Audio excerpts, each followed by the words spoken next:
તો કેમ છો મિત્રો? મજામાં ને હું નયા ને અમારા વિડીયોમાં તમારું સ્વાગત છે. જો મિત્રો અત્યારે વરસાદ ચાલુ થઈ ગયો છે ફાઇનલી જોરદાર. તો મિત્રો વરસાદના કારણે કોઈ બહાર જવાનું નહીં, એટલે આ વિડીયોમાં ખાલી વરસાદ જ છે.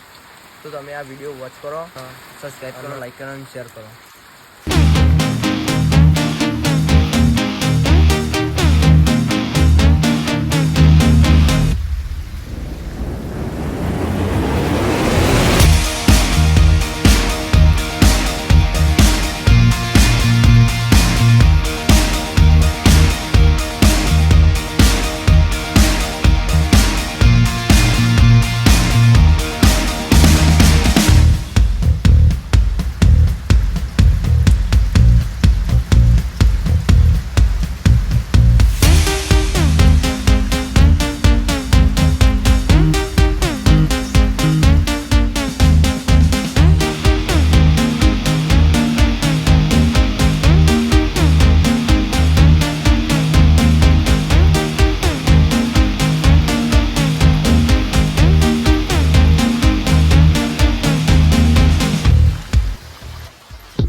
તો મિત્રો આ વિડીયોમાં બસ આટલું, કારણ કે મિત્રો જુઓ તમે જોઈ શકો છો વરસાદ બહુ મળે નેક્સ્ટ બ્લોગમાં. તબ તક લઈએ જય ભારત.